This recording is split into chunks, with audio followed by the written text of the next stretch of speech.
Salam Bapak Ibu, jumpa lagi dengan saya. Pada kesempatan ini saya akan menjelaskan tentang cara mengupload dokumen-dokumen RPL yang selama ini sering ditanyakan oleh mahasiswa PPG dalam jabatan, khususnya PPG Pendidikan Agama tahun 2023. Sebelumnya saya akan menjelaskan dulu tentang apa itu RPL. Jadi RPL atau rekognisi pembelajaran lampau adalah pengakuan atas capaian pembelajaran seseorang yang diperoleh dari pendidikan formal, non-formal, informal, dan atau pengalaman kerja sebagai dasar untuk melanjutkan pendidikan formal dan untuk melakukan penyetaraan dengan kualifikasi tertentu. Jadi sesuai dengan pengalaman yang Bapak Ibu miliki selama ini, ada yang sudah di atas 5 tahun, belasan tahun, bahkan ada mungkin hampir puluhan tahun menjadi guru. Nah, pengalaman-pengalaman tersebut kami atau pemerintah dalam hal ini Kementerian Pendidikan menghargai pengalaman tersebut, pengalaman kerja Bapak Ibu selama menjadi guru untuk dikonversi menjadi SKS ya.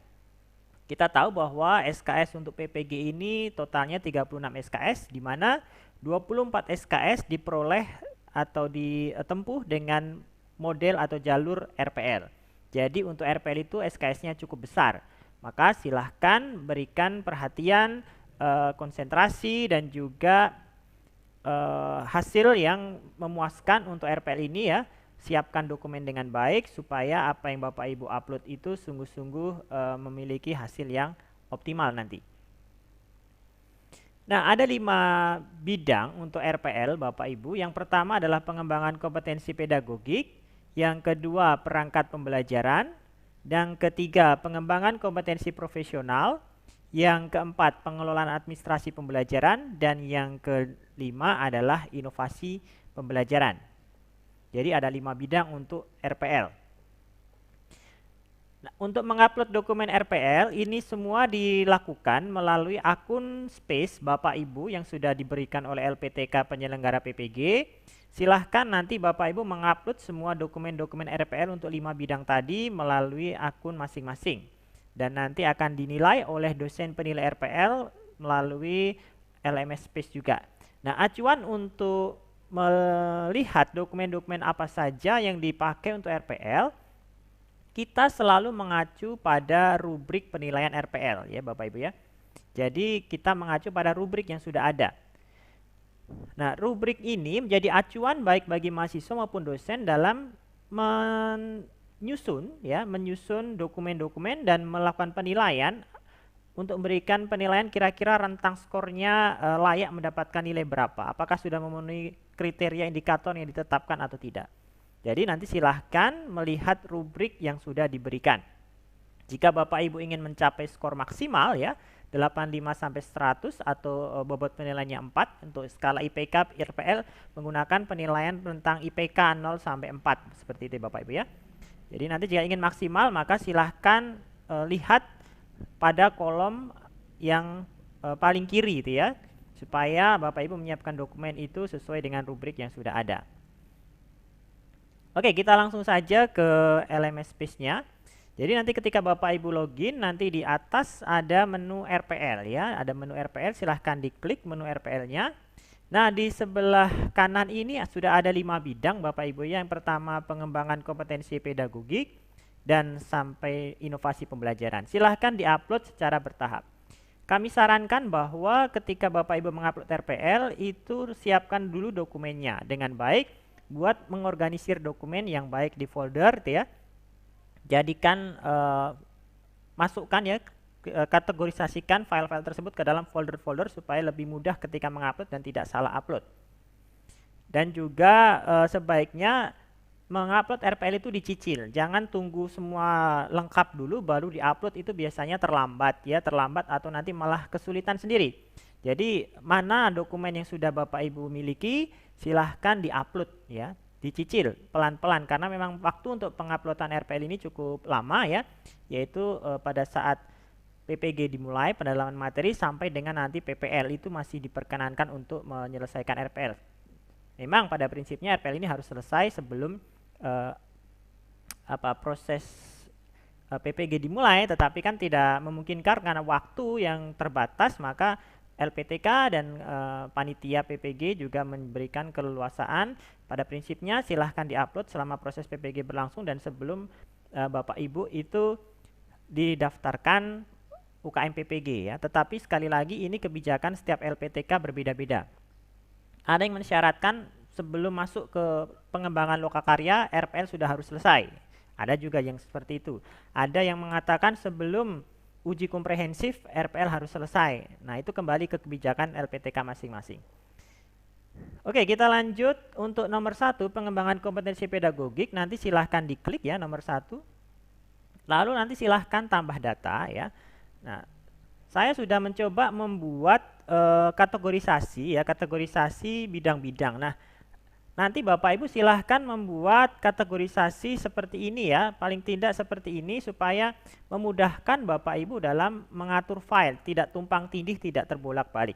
Jadi ada 5 folder, folder pertama pengembangan kompetensi pedagogik, 2 penyusunan perangkat pembelajaran, dan selanjutnya ini sesuai dengan bidang-bidang RPL.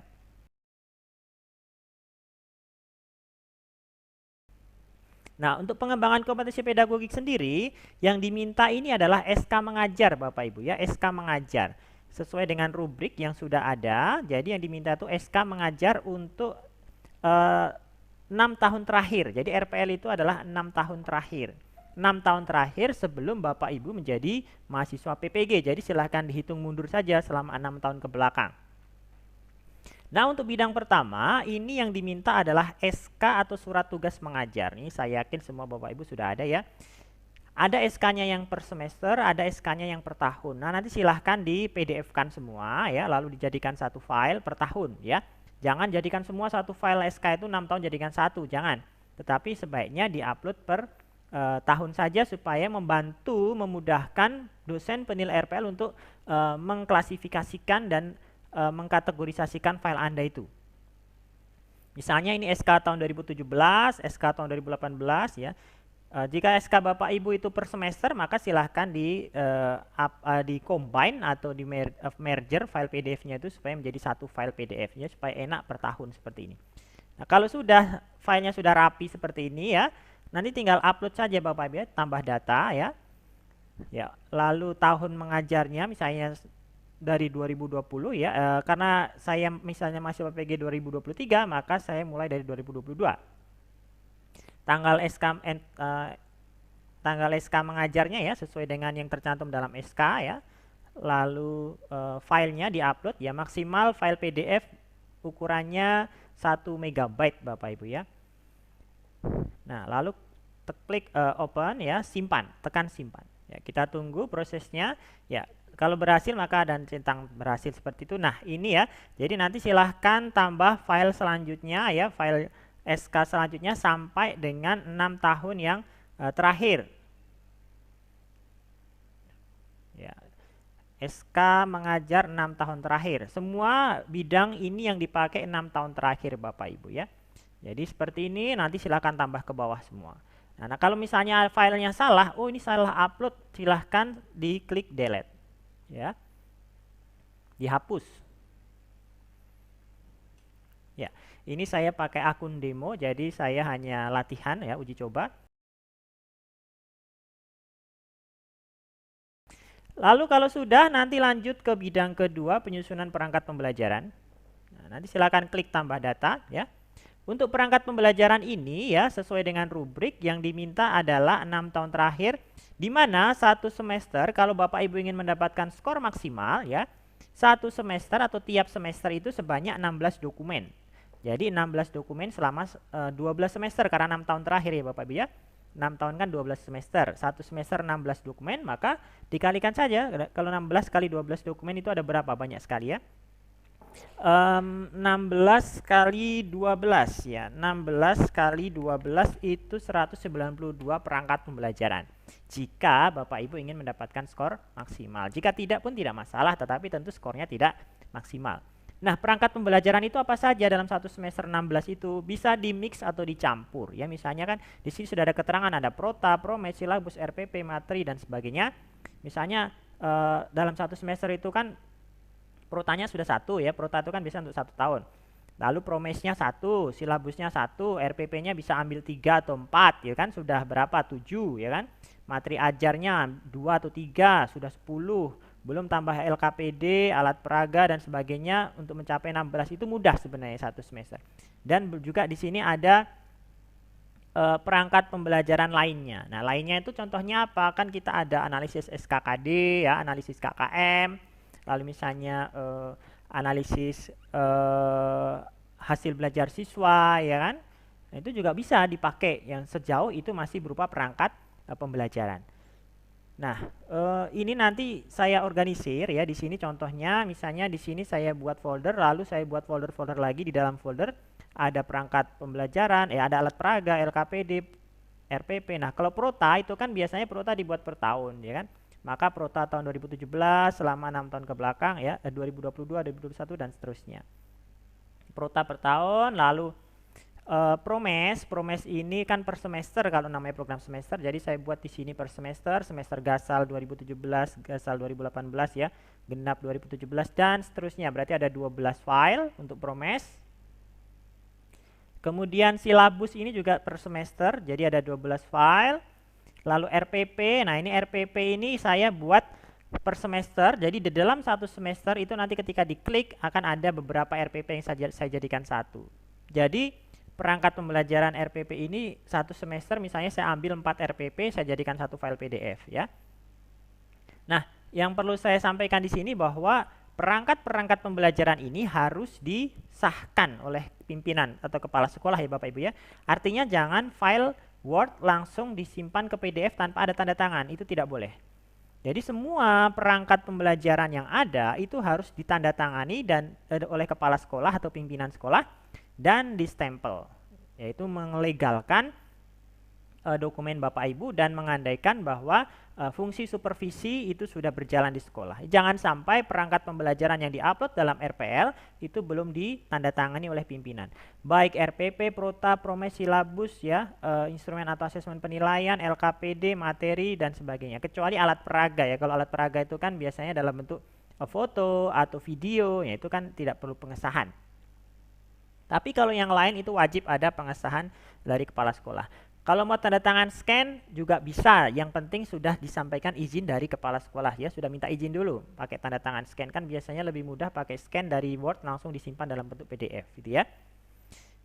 Oke, di sini misalnya saya ambil Prota ya, Prota.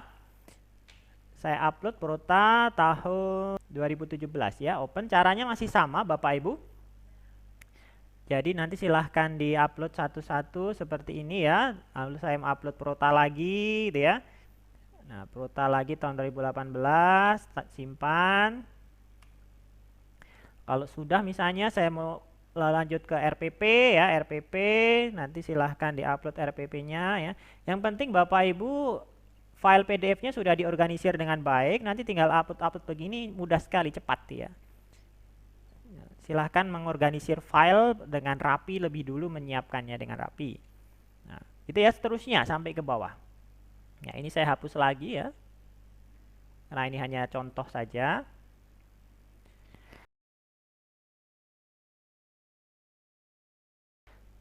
Oke, kita lanjut ke bidang selanjutnya yaitu pengembangan kompetensi profesional. Nah, ini apa yang dimaksud? Yang dimaksud dalam pengembangan kompetensi profesional adalah Bapak Ibu mengikuti pelatihan, kegiatan, seminar, workshop dan sejenisnya ya. Di mana ya lebih dari sama dengan 5 kali dalam satu semester. Jadi dalam satu semester itu paling tidak ada 5 kegiatan. Di mana masing-masing kegiatan itu ada 2 JP ya. 2 JP itu 2 jam pertemuan selama 12 semester. Tetapi kalau Bapak Ibu dalam satu semester sudah ada kegiatan pelatihan ya atau workshop yang JP-nya lebih dari 2 ya, itu bisa mengakumulasi atau memenuhi kegiatan-kegiatan yang lain. Jadi tidak perlu sampai mencari 5 kegiatan ya.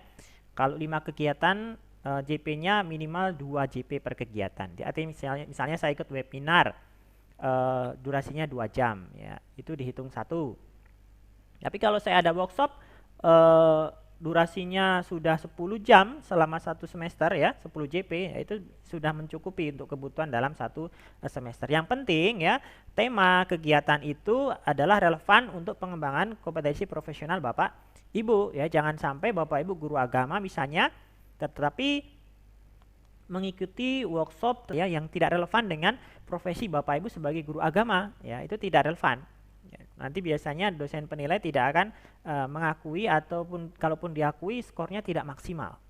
Jadi silahkan perhatikan bahwa betul-betul kegiatan yang Bapak Ibu ikuti itu sesuai relevan dengan kompetensi profesional Bapak Ibu sebagai guru. Oke, kita langsung saja mencoba mengupload dokumen untuk pengembangan kompetensi profesional. Jadi nanti silahkan tambah data. Ya, kegiatannya silahkan uraikan judul kegiatan workshop seminar yang Bapak Ibu ikuti. Misalnya workshop penulisan PTK, gitu ya. Lalu jenis kegiatannya, apakah itu seminar, pelatihan, workshop, penelitian, publikasi, dan sebagainya, ya. Penyelenggaranya siapa, peran Bapak Ibu sebagai apa, apakah peserta, panitia, pemateri, narasumber, ya. Tempatnya di mana, tingkat. Nah, di sini ada beberapa pilihan: universitas, provinsi, nasional, internasional.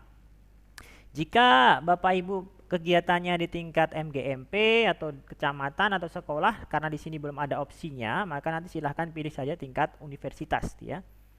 Di kabupaten juga tidak ada, ya, nanti silahkan pilih tingkat universitas kalau misalnya itu tingkat kabupaten atau kecamatan atau sekolah, ya.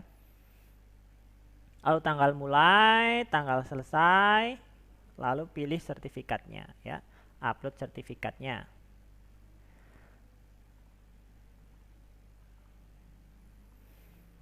Ya, jika sertifikatnya tidak ada, Bapak Ibu misalnya hilang, ya, Bapak Ibu bisa menggantinya dengan surat keterangan dari panitia atau dari penyelenggara.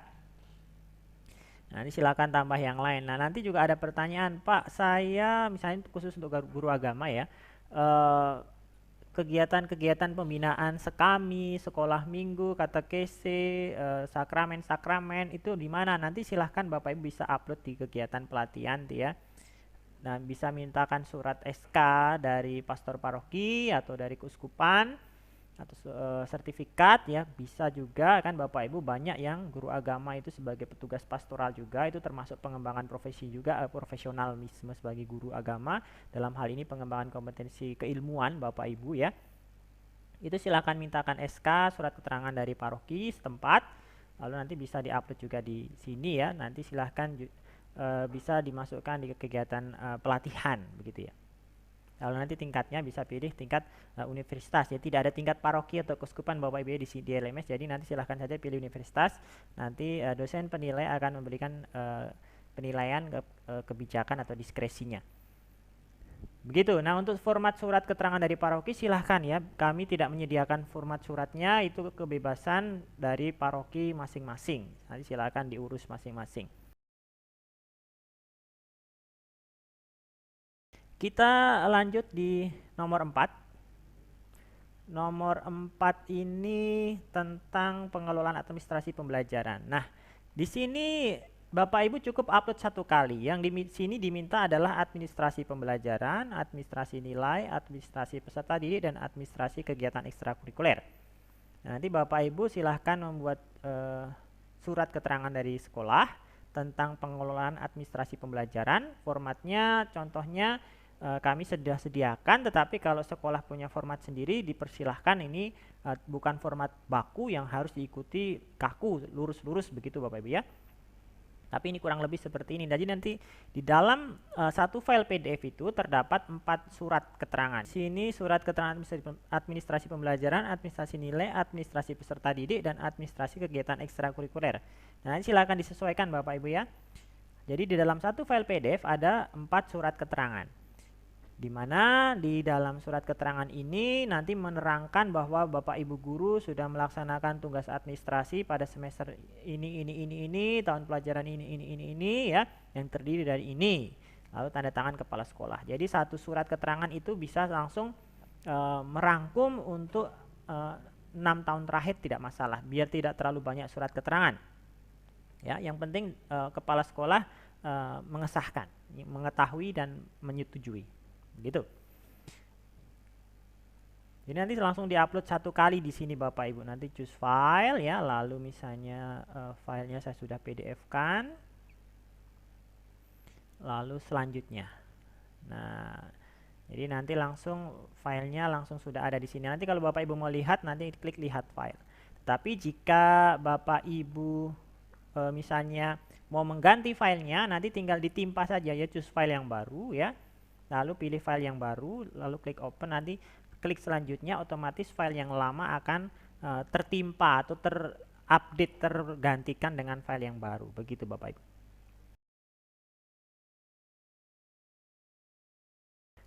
Oke, yang terakhir tentang inovasi pembelajaran.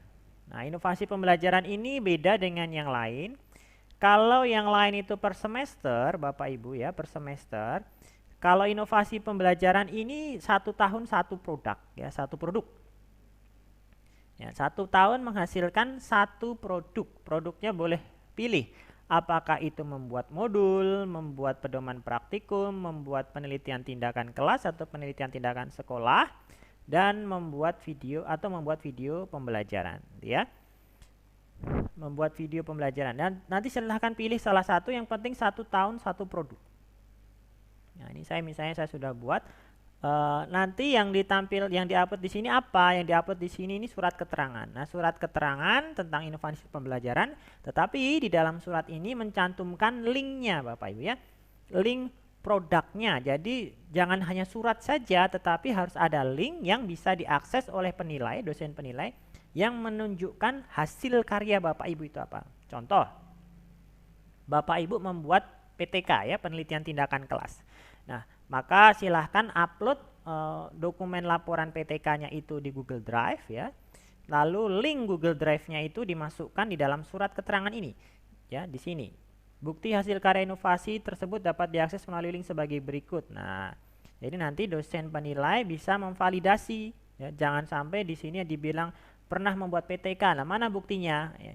Jadi ketika diklik di sini nanti bisa diakses, oh hasilnya ada. Atau misalnya membuat video pembelajaran, nah silahkan diupload di YouTube, lalu link YouTube-nya itu dicantumkan di sini. Begitu Bapak Ibu ya. Jadi surat keterangannya isinya lengkap, bisa ada buktinya juga dilampirkan dalam surat keterangan ini. Nah, nanti kalau sudah, nanti silahkan diupload di sini ya, tambah data, ya, misalnya membuat PTK, ya, lalu diupload, simpan. Ya, jadi nanti ada 6 surat keterangan Bapak Ibu ya, karena 1 tahun satu hasil, 1 produk. Jadi ada 6. Kalau tidak 6 bagaimana Pak? Ya tidak apa-apa, tetapi tentu hasilnya penilaian Bapak Ibu tidak akan maksimal. Bagaimana kalau semuanya PTK? Ya boleh-boleh saja sebenarnya, secara teknis tidak masalah. Tetapi disarankan bahwa Bapak Ibu ada keragaman produk. Jadi jangan semua 6 tahun itu PTK semua ya. Kalau ada variasi ya, tahun 2022 PTK, tahun 2021 modul, tahun 2020 LKPD, pedoman praktikum misalnya ya, dan lain-lain. Nah, jadi ada variasi itu ya. Tapi kami juga tidak melarang jika hasilnya misalnya Pak saya ini setiap tahun menghasilkan modul. Ya boleh silahkan, yang penting ada, setiap tahun ada 1 produk. Begitu Bapak Ibu untuk mengupload dokumen RPL. Jadi pastikan semua bidang, 5 bidang ini semua sudah terisi ya. Jangan sampai ada bidang yang kosong. Kalau sudah lengkap, sudah merasa puas ya, artinya sudah merasa sudah final ya, tidak ada lagi yang ingin diperbaiki atau ditambahkan. Nah, bisa klik ajukan penilaian. Ini yang terakhir. Jadi Bapak Ibu kalau belum klik ajukan penilaian, nanti dosen penilai tidak bisa melakukan penilaian. Ya, tidak tahu bahwa Bapak Ibu ini sudah selesai belum. Jadi kalau Bapak Ibu sudah selesai mengupload, nanti terakhir paling akhir silahkan klik ajukan penilaian, ya. Misalnya iya. Ya. Nah ini saya tidak bisa mengajukan, kenapa? Karena masih ada dokumen yang kosong, ya. Ada tadi yang kosong-kosong tadi ya. Kalau kosong tadi saya belum bisa mengajukan, maka harus diisi semua. Nah, itu yang terakhir. Nah, silahkan Bapak Ibu mulai dari sekarang dicicil untuk mengupload dokumen-dokumen RPL ya, mulai dari yang pertama tadi ya, nomor 1 itu SK mengajarnya 6 tahun terakhir ya. SK ini bisa dari sekolah atau SK dari yayasan, silahkan kalau itu sekolah swasta misalnya. Nah, dibuat per tahun ya. SK-nya 1 tahun 1 file PDF, itu lebih memudahkan dalam menilai nanti dosennya. Lalu juga penyusunan perangkat pembelajaran, itu perangkat-perangkat pembelajaran satu semester minimal 16 dokumen ya. Boleh dicampur prota, promes, silabus, RPP-nya ambil beberapa ya. Boleh di mix juga, misalnya Bapak Ibu ngajar kelas 1, 2, 3 atau kelas 7, 8, 9, itu boleh dicampur juga, jadi supaya ada variasi keragaman ya, jangan hanya satu kelas saja ya. Tetapi kalau hanya mau satu kelas juga boleh, fokus di kelas itu. Tapi kalau mau dicampur dengan kelas-kelas lain, misalnya semester 1, semester gasal 2022 Bapak Ibu ambil dari kelas 7, semester genap 2022 ambil dari kelas 8, itu juga tidak masalah ya, boleh. Prinsipnya satu semester 16 dokumen, dan dokumen perangkat ini harus disahkan oleh pimpinan sekolah ya, wajib ditandatangani dan ada stempel sekolah. Boleh tanda tangan dan stempel scan, yang penting sudah izin oleh pimpinan. Kemudian untuk pengembangan kompetensi profesional ya, sertifikat kegiatan pelatihan ya, silahkan dikumpulkan ya, satu semester minimal 5 kali. Tetapi jika dalam satu kegiatan itu JP-nya sudah melebihi 2 JP, maka tidak perlu sampai 5 kali. Prinsipnya 5 kali itu jika mengadakan satu kegiatan itu 2 JP itu ya, atau 2 jam pertemuan. Nah, lalu bagi Bapak Ibu guru, khususnya guru agama Katolik ya, jika Bapak Ibu terlibat dalam kegiatan-kegiatan di paroki sebagai pembina, sebagai katekis ya, sebagai petugas pastoral, nanti silahkan dimintakan surat keterangan atau SK dari paroki, karena itu juga termasuk bentuk pengembangan kompetensi profesional Bapak Ibu, keilmuan Bapak Ibu sebagai guru agama. Nah, lalu untuk pengelolaan administrasi pembelajaran itu cukup surat keterangan ya dari sekolah, ini mudah saja. Nah, nanti jadikan satu file ya, satu semester ada 4 surat ya, satu semester 4 surat, tetapi supaya memudahkan nanti satu surat itu dirapel saja, artinya dalam satu surat, misalnya surat administrasi pembelajaran itu menerangkan untuk 12 semester. Jadi supaya kepala sekolah tidak perlu terlalu banyak tanda tangan dia. Kalau satu semester satu surat, berarti kepala sekolah harus tanda tangan 12 kali 4 ya. 12 kali 4 itu 48 surat, terlalu banyak dan tidak efektif. Nanti tata usaha juga bisa marah-marah karena nomor suratnya terlalu banyak. Jadi bisa satu surat itu menerangkan untuk 12 semester. Jadi nanti cukup 4 surat saja. 4 surat untuk 12 Lalu inovasi pembelajaran itu ada 4, 1 tahun itu 1 produk. Jadi nanti ada 6 tahun maka ada 6 produk ya. Yang boleh pilih, boleh di mix ya, dan memang disarankan supaya ada keragaman. Itu ada produk-produk, misalnya tahun pertama PTK, tahun kedua modul, tahun ketiga video, tahun keempat pedoman praktikum dan selanjutnya. Itu juga cukup surat keterangan, tetapi dalam surat keterangan itu dicantumkan linknya, link buktinya, bukti produknya itu mana. Ya, begitu ya Bapak Ibu ya penjelasan saya untuk RPL. Silahkan dicicil dari sekarang supaya ketika nanti sudah proses ke depan pendalaman materi selesai, lokakarya perangkat itu Bapak Ibu tidak lagi pusing dengan RPL. Karena semakin ke belakang itu beban kerja Bapak Ibu, waktu untuk PPG ini akan lebih banyak tersedot untuk tugas-tugas ya, apalagi kalau sudah masuk lokakarya itu nanti ada penyusunan perangkat pembelajaran ya, ujian komprehensif, ada peer teaching ya, lalu juga ada nanti persiapan PPL. Jadi waktunya sudah terbagi-bagi, konsentrasi Bapak Ibu terbagi. Jadi mumpung masih ada waktu di awal-awal ini, silahkan diselesaikan dulu untuk dokumen-dokumen RPL ini. Mengingat juga porsi SKS untuk RPL ini sangat besar ya, 24 SKS dari 36 SKS total mahasiswa PPG itu, jadi itu 66% ya. Ya, 24 dibagi 36 itu kan 66,6%. Porsi SKS dari RPL ini sangat besar, lebih dari separuh. Maka silahkan berikan perhatian yang lebih pada RPL ini. Demikian yang dapat saya sampaikan ya, semoga penjelasan ini bermanfaat bagi Bapak Ibu. Jika Bapak Ibu merasa bermanfaat, mohon klik tombol subscribe supaya Bapak Ibu khususnya mahasiswa PPG tidak tertinggal informasi terbaru dan video-video terbaru dari kami. Demikian dari saya, terima kasih atas waktu dan perhatiannya. Kita jumpa lagi pada video selanjutnya.